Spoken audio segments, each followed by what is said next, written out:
Salam kerahiman. Hari ini kita ketemu lagi tanggal 19 September. Kita akan baca dari 955, 956, 957. Hidup atas dasar kehendaknya. Kita mulai ya. Dalam nama Bapa dan Putra dan Roh Kudus. Amin. Bapa kami yang ada di surga, dimuliakanlah namamu. Datanglah kerajaanmu. Jadilah kehendakmu di atas bumi seperti di dalam surga. Berilah kami rejeki pada hari ini, dan ampunilah kesalahan kami, seperti kami pun mengampuni yang bersalah kepada kami. Dan janganlah masukkan kami ke dalam pencobaan, tetapi bebaskanlah kami dari yang jahat. Amin. Dalam nama Bapa dan Putra dan Roh Kudus. Amin. 955. 15 Februari 1937. Hari ini aku mendengar kata-kata ini dalam jiwaku. Wahai putriku, hosti yang menyenangkan Bapakku, ketahuilah bahwa seluruh Tritunggal yang Maha Kudus menemukan sukacita istimewanya di dalam dirimu, sebab engkau hidup hanya atas dasar kehendak Allah. Tidak ada pengorbanan yang dapat dibandingkan dengan ini. 956. Sesudah kata-kata ini, pengetahuan akan kehendak Allah muncul dalam diriku. Maksudku, kini aku melihat segala sesuatu dari sudut pandang yang lebih tinggi. Segala kejadian dan segala hal yang menyenangkan atau yang tidak menyenangkan, aku terima dengan penuh kasih, sebagai tanda cinta istimewa Bapa Surgawi. 957. Persembahan murni, yakni kehendakku, akan membubung dari altar kasih. Agar persembahan diriku menjadi sempurna, aku menyatukannya erat-erat dengan kurban Yesus di salib. Apabila penderitaan-penderitaan yang berat mengakibatkan kodratku gemetar dan kekuatan jasmani serta rohaniku menurun, aku akan menyembunyikan diriku dalam luka hati Yesus yang menganga. Aku akan diam seperti merpati tanpa mengeluh. Biarlah semua keinginanku, bahkan yang paling suci, paling mulia, dan paling indah pun selalu mengambil tempat terakhir, sedangkan kehendak kudusmu selalu mengambil tempat pertama. Yang terkecil dari keinginan-keinginanmu, oh Tuhan, bagiku lebih berharga daripada surga dengan segala hartanya. Aku sungguh-sungguh tahu bahwa manusia tidak akan memahamiku. Itulah sebabnya pengorbananku akan lebih murni dalam pandanganmu.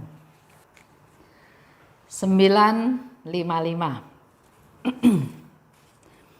Wahai putriku,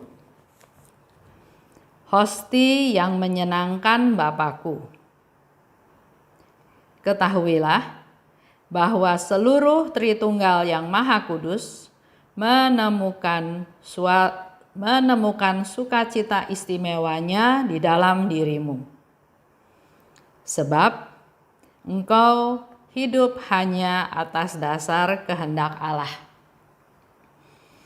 Jadi tanggal 15 Februari 1937 Yesus menyapa Suster Faustina dengan wahai putriku, hosti yang menyenangkan Bapakku. Karena Suster Faustina melaksanakan kehendak Allah. Hidup Suster Faustina hanya atas dasar kehendak Allah. Dan ini ternyata menyukakan seluruh Tritunggal yang Maha Kudus. Kemuliaan ada pada jiwa-jiwa yang tidak menonjol. Bunda Maria, dia enggak menonjol, enggak memamerkan, enggak mengangkat-ngangkat dirinya, tapi diam tersembunyi. Seperti yang diajar oleh Bunda Maria kepada Suster Faustina. Hendaknya engkau seperti aku, diam, tersembunyi, sunyi, jadi tidak menonjol. Ya, begitu pula dengan Suster Faustina. Suster Faustina pernah juga berdoa mohon kepada Tuhan agar dia seperti bunga violet yang kecil yang ada tumbuh di antara rerumputan yang nggak kelihatan. Baru bisa melihat bunga violet itu kalau orang mendekati, melihat dari rerumputan itu, dan baru ketemu kalau sudah mencium harumnya bunga violet tersebut. Jadi kita belajar jangan menonjolkan diri, jangan pamer kekuasaan, pamer kekayaan, pamer harta, ya itu semua nggak ada gunanya. Karena kemuliaan ada pada jiwa-jiwa yang justru tidak menonjol. Dan dikatakan oleh Tuhan Yesus, tidak ada pengorbanan yang dapat dibandingkan dengan ini. Jadi ada begitu banyak pengorbanan, ya. Puasa, mati raga, donasi, pelayanan, ya, keluar tenaga, pelayanan dan lain-lain semuanya. Hari ini Tuhan Yesus bilang, tidak ada pengorbanan yang dapat dibandingkan dengan ini. Ini maksudnya adalah kehendak Allah. Pengorbanan yang paling mulia adalah menuruti kehendak Tuhan. Pengorbanan, contoh Yesus. Yesus berkorban. Yesus menderita, Yesus didera, Yesus disiksa, Yesus disalibkan. Itu pengorbanan yang Yesus lakukan, yang Yesus alami. Ia memberikan seluruh dirinya untuk menjadi sarana supaya kehendak Allah terjadi, supaya kehendak Allah terlaksana. Lanjut ya, di 956. Segala kejadian dan segala hal yang menyenangkan, yang tidak menyenangkan, aku terima dengan penuh kasih. Ini Suster Faustina mau juga memberi contoh kepada kita semua. Ada hal yang menyenangkan, ada hal yang tidak menyenangkan. Kita sebagai manusia duniawi pasti lebih senang dengar hal yang menyenangkan, bukan hal yang tidak menyenangkan. Tapi hari ini kita belajar dari Suster Faustina, dia menerima apa saja yang Tuhan kasih, asal itu Tuhan kasih, ya, yang menyenangkan maupun yang tidak menyenangkan. Dikatakan oleh Suster Faustina, aku terima dengan penuh kasih sebagai tanda cinta istimewa Bapa Surgawi. Jadi apapun yang Tuhan kasih, dia terima. Karena yang pemberian dari Tuhan adalah sebagai bukti cinta istimewa Bapa Surgawi. Lanjut di 957. Persembahan murni adalah kehendakku. Agar jadi sempurna, aku satukan dengan kurban Yesus disalib. Kita berkurban, kita melakukan pelayanan, kita melakukan banyak hal ya. Di sini Suster Faustina menggabungkan semua penderitaan itu bersama dengan Yesus waktu dia menderita disalib. Manusia tidak akan memahamiku, katanya ya. Itulah sebabnya pengorbananku akan lebih murni dalam pandanganmu. Kalau kita mengalami penderitaan, orang lain tahu, mereka berempati, ikut membantu bagaimana supaya bisa ditolong, ikut meringankan, ya nggak salah, nggak apa-apa. Memang kita hidup dalam hidup kita sehari-hari di dunia ini ya memang harus saling bantu. Tapi di sini Suster Faustina bilang, apa yang dia derita, apa yang dia korbankan, manusia sekeliling nggak tahu, nggak bisa ngerti, nggak bisa memahami kenapa bisa terjadi seperti itu atau kenapa kok Suster Faustina bisa terima aja. Contoh ya, pernah dia dirugikan atau dilecehkan atau dibuat susah oleh suster yang lain. Begitu menderitanya dia, begitu kurang ajarnya dalam tanda kutip suster tersebut merugikan suster Faustina, sehingga suster-suster lain memberikan dua jabatan, dua sebutan kepada suster Faustina. Orang seperti ini, orang seperti suster Faustina yang diperlakukan seperti itu oleh suster lainnya, hanya dua kemungkinannya. Satu, dia sinting, gila, jadi nggak sadar apa yang dilakukan oleh suster lain kepada suster Faustina. Dan dugaan yang kedua atau jabatan atau sebutan yang kedua, orang yang bisa seperti itu diperlakukan sedemikian rupa, dirugikan tapi bisa tetap terima, hanya seorang santa. Nah, di sini dikatakan manusia tidak akan memahamiku. Memang suster-suster lain nggak bisa paham apa yang suster Faustina lakukan. Kok dijahatin seperti itu, kok diem aja?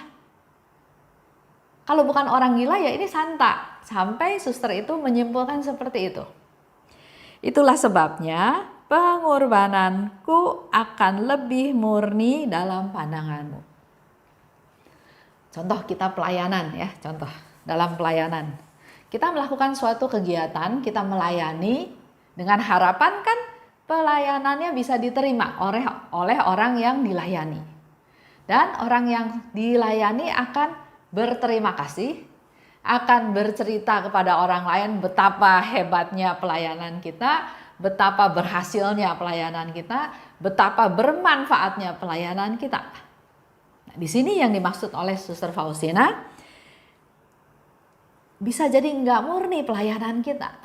Mungkin awalnya murni, tapi mengalami pengalaman seperti tadi, contoh saya misalnya, saya memberikan seminar, orang menyambutnya dengan antusias. Awalnya mungkin murni, memang mau melakukan penyebarluasan kerahiman ilahi ya kepada para peserta yang hadir. Tapi karena sambutan orang, karena reaksi orang, karena ucapan terima kasih orang, karena kekaguman orang, bisa lama-lama pelayanan ini menjadi tidak murni. Contohnya misalnya saya diminta lagi pelayanan ke tempat lain. Contoh ya, berapa orang kira-kira pesertanya? Nggak banyak Bu, 50. Dalam hati, waduh kok cuma 50? Padahal saya sudah bisa memimpin suatu seminar untuk 1000 orang. Masa cuma 50? Percuma dong saya kasih pelayanan 50 orang aja yang tahu. Waktunya sama-sama habis 3 hari, tapi kok cuma 50 orang?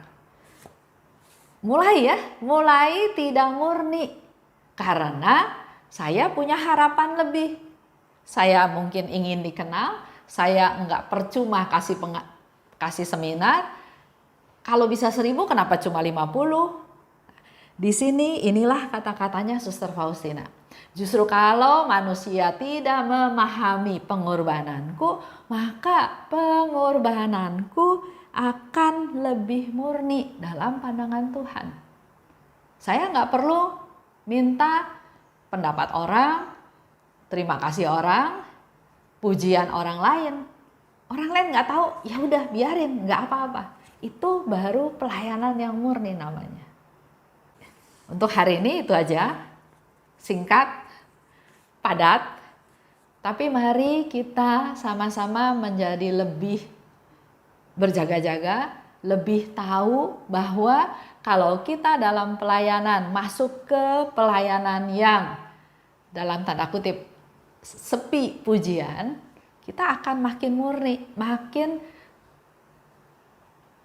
pelayanannya ini makin diuji apakah betul-betul pelayanan atau ada maksud-maksud tertentu. Itu aja yang saya mau sampaikan hari ini. Sehingga Suster Faustina juga katakan apa yang Yesus katakan. Kita mau ingat ya, tidak ada pengorbanan yang dapat dibandingkan dengan hal ini, yaitu menuruti, melaksanakan kehendak Allah. Kita tutup ya. Dalam nama Bapa dan Putra dan Roh Kudus, amin. Allah Bapa yang maha baik, terima kasih Bapa atas pengajaran pada hari ini. Tuhan Yesus sendiri yang berkata kepada Suster Faustina tentang apa yang sudah dilakukan oleh Suster Faustina, menuruti kehendak Allah. Dan ini sebagai suatu pernyataan dari Tuhan Yesus bahwa tidak ada pengorbanan yang dapat dibandingkan dengan melaksanakan kehendak Allah. Berkati kami Tuhan, kami yang sering juga masuk ke dalam pelayanan, supaya apa yang kami lakukan bukan untuk kemuliaan kami, tapi untuk kemuliaan-Mu. Semakin banyak orang yang tidak tahu, semakin baik, agar pelayanan kami, pengorbanan kami menjadi semakin murni di mata-Mu. Bunda Maria, doakanlah kami. Santa Faustina, doakanlah kami. Amin.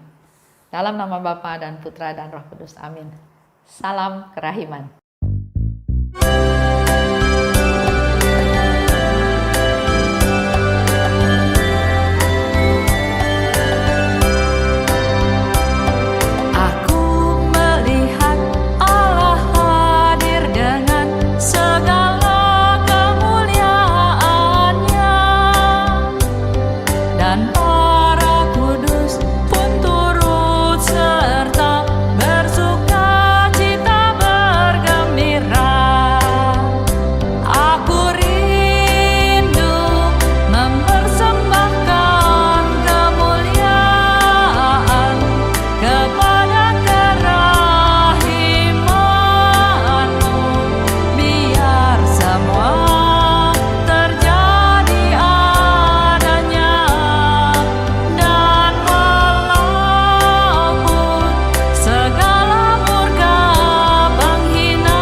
serta bersorak-sorak